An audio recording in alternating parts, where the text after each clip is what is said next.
안녕하세요. 보건쌤입니다. 올해 진짜 보건교사 임용 TO가 정말 대박이 났습니다. 역대급이라고 생각해도 될 것 같아요. 올해 코로나19 감염병이 유행을 하면서 학교 내 보건교사 역할이 정말 많이 중요해졌습니다. 보건교사를 학교 방역의 컨트롤 타워로 딱 세워놓고 보건교사가 해야 되는 업무가 이만큼 늘어났죠. 그래서 많은 시도교육청에서 이번에 정말 많은 인원을 뽑더라고요. 이거는 일반 전형 기준이고요. 서울이 79명, 경기가 101명, 경기 중등이 86명이에요. 그리고 나머지 지역들도 정말 많은 인원을 뽑고 상대적으로 인원이 적은 지역은 부산 중등, 그 다음에 제주도, 세종 이렇게 좀 적은 편이네요. 정말 올해 800명이 넘는 인원을 뽑기 때문에 선생님들의 합격률은 작년보다 올라가겠죠. 선생님들 정말 미리 합격 축하드립니다.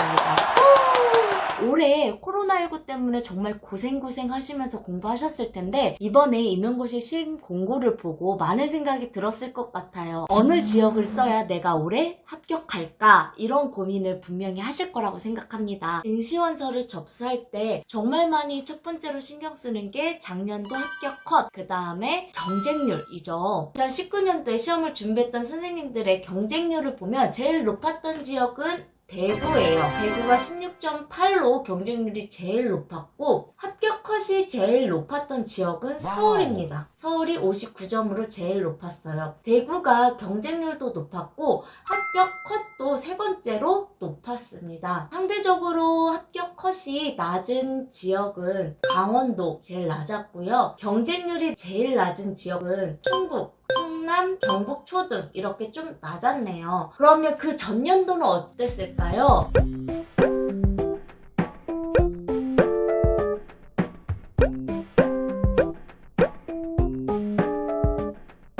그렇다고 경쟁률이 높다고 합격 컷이 무조건 높다는 또 아니에요. 충북, 강원도 이런 지역은 상대적으로 경쟁률도 낮고 합격 컷도 낮습니다. 선생님들이 그러면 나는 올해 꼭 합격해야 되니까 경쟁률이 낮고 합격 컷이 낮은 지역에 응시에서 합격 후 재임용을 보거나 나는 시도교류를 해야지 라고 생각하시는 선생님들이 분명 계실 거예요. 하지만 시도교류나 재임용이 쉽지 않습니다. 그 이유는 합격 후에 어쨌든 보건교사의 업무를 시작하게 됩니다. 3월부터. 예전에는 좀 웨이팅 기간이 있었을지 모르겠어요. 근데 요즘은 웨이팅 기간 없이 바로바로 발령이 나서 3월부터 당장 업무를 시작하게 되죠. 근데 그 전에 기간제 업무를 했던 선생님들이라면 아무런 문제 없이 해 나가실 수 있겠지만 처음 임용된 선생님들 같은 경우는 보건 업무가 정말 만만치가 않습니다. 새롭게 익혀야 되는 업무들이 대부분이고 많은 업무와 더불어 보건 수업도 준비해야 될 게 굉장히 많고 거기에 나는 또 임상장학도 해야 되고 해야 될 게 엄청 많아요. 저도 기간제 경력이 있지만 첫 초임 1학기 때는 제 시간에 칼퇴한 적이 솔직히 별로 없습니다. 내가 부족한 게 너무 많고 첫 부임교라서 잘해내고 싶고 하다 보니까 해야 될 업무가 계속 쌓입니다. 그리고 학기 초에는 내보내야 될 가정통신문부터 해서 내가 조사해야 될 것들도 많고 정보를 수합하고 정리하고 해야 되는 것들도 많기 때문에 공부랑 병행하기가 쉽지가 않을 거예요. 그리고 매 해년마다 시험 문제는 난이도가 어떻게 될지 모르고 채점이 어떻게 이루어질지 모릅니다. 작년에는 물채점을 했으니까 올해도 물채점을 기대해보자 라고 생각할지 모르겠지만 올해는 정말 칼채점 할 수도 있는 거고 정말 다양한 상황적 변수가 있기 때문에 내가 임용을 본 지역에 생각보다 오랜 기간 있을 수도 있다는 것을 좀 염두에 두셔야 돼요. 재임용을 그래서 난 어려워서 못하겠어. 그럼 나는 시도교류를 할 거야 라고 생각하는 선생님들도 계실 거예요. 시도교류도 그렇게 쉽지 않다. 시도교류라는 건 내가 서울에 있는데 제주도에 가고 싶어요. 그럼 제주도에도 서울 오고 싶어 하는 선생님이 있어서 이렇게 맞교환이 되는 시스템입니다. 내가 서울 사람인데 아무 연고도 없는 충북에 지원을 했어요. 그러면 충북에서 서울로 가고 싶겠죠? 근데 서울에서 충북에 오고 싶어 하는 사람이 그렇게 많지 않다라는 거죠. 올해는 내가 연고지가 없는 지역으로 가지만 나는 다시 내 지역으로 돌아갈 거야 라고 생각하는 그 계획처럼 빠르게 진행되지 않을 수도 있다는 점을 좀 생각하셔야 돼요. 응시원서 접수할 때 가장 먼저 생각해야 될 거는 진짜 실생활 생활 주거지가 우선입니다. 그리고 컷 점수나 경쟁률 살펴볼 필요가 굳이 있을까요? 예전 영상에도 말씀드렸지만 정말 볼 필요가 없다. 이걸 보고 신경 쓸 시간에 나는 문제 하나 글자 한자라도 더 보겠어요. 월요일부터 원서 접수가 시작됩니다. 월요일부터 금요일까지 시작이 되는데 경기도 사람이니까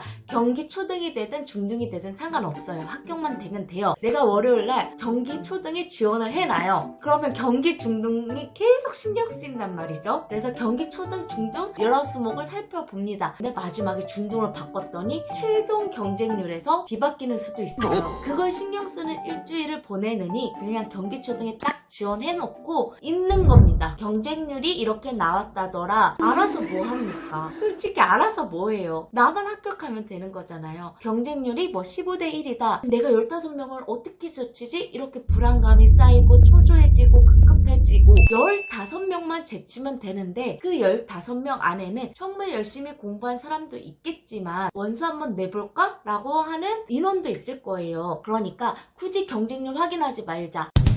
그리고 합격 컷. 합격 컷도 전 잘 모르겠어요. 전 합격 컷을 생각도 안 하고 응시 원서를 냈어요. 그냥 서울로 무조건 원서 지원을 했는데 합격 컷이 낮은 지역인 강원도 같은 경우는 2배수를 뽑기 때문에 상대적으로 다른 지역보다 낮을 수밖에 없어요. 다른 지역은 1차에서 1.5배수를 뽑습니다. 강원도만 유일하게 2배수를 뽑기 때문에 항상 컷 점수가 다른 지역에 비해 낮아요. 그것만 생각하고 강원을 쓰는 선생님들도 계시는데 컷 점수도 크게 신경 쓰지 않으셨으면 좋겠어요. 내가 모의고사 점수가 낮고 공부가 부족하고 하면 어느 지역 경쟁률이 낮고 합격 점수가 낮은 곳을 찾아가야지가 아니라 지금 내가 원하는 지역에 그냥 응시원서 딱 접수해놓고 그냥 공부를 열심히 하는 수밖에 없어요. 컷 점수가 낮은 곳에 간다고 내가 반드시 합격하는 것도 아니고 컷 점수의 높은 곳에 간다고 해서 내가 떨어지는 것도 아니거든요. 그러니까 본인을 믿고 그냥 본인이 원하는 지역에 응시원서를 속 시원하게 넣었으면 좋겠습니다. 이런 걸로 시간을 할애하지 않으셨으면 좋겠어요. 그리고 마지막으로 신공고가 시도교육청 홈페이지에 모두 게시가 되었습니다. 선생님들께서는 그거를 모두 출력하셔서 빠짐없이 꼼꼼히 좀 읽어보셨으면 좋겠어요. 응시원서 접수는 어떻게 하는지 그리고 준비해야 될 거는 무엇인지 준비해야 되는 서류는 또 무엇인지 이런 것들이 상세하게 잘 나와 있으니까 선생님들이 그런 거에서 실수하지 마시고 시험 공부 계획을 잘 살펴보는 것도 무엇보다 중요합니다. 제가 작년도 재작년도 비교해 놓은 거는 아래에 설명 더 보기란에 올려는 두었습니다. 필요하신 선생님들은 보시면 될 것 같고요. 그런데 이런 거 전혀 정말 신경 안 쓰셨으면 좋겠어요. 선생님들이 그냥 자신이 원하는 주 생활 지역에 소신 지원하셔서 지금 이 시간 모의고사나 내가 정리해야 될 것들에 충실하게 시간을 쓰셨으면 좋겠어요. 괜히 경쟁률, 컷 점수 이런 거에 스트레스 받아 하지 마시고 나는 합격할 거다 라는 마인드만 그냥 마음속에 새기시면서 그냥 재빨리 월요일날 원서 접수해 버리시고 원서 접수가 잘 됐는지 확인만 딱 하시고 그 다음부터는 신경 끄고 공부에 매진했으면 좋겠습니다. 선생님들 이제 정말 얼마 안 남았는데 마음의 부담감도 있으시면서 빨리 이 시간이 지나서 빨리 시험을 보고 마음 편히 쉬고 싶은 생각도 있을 거예요. 정말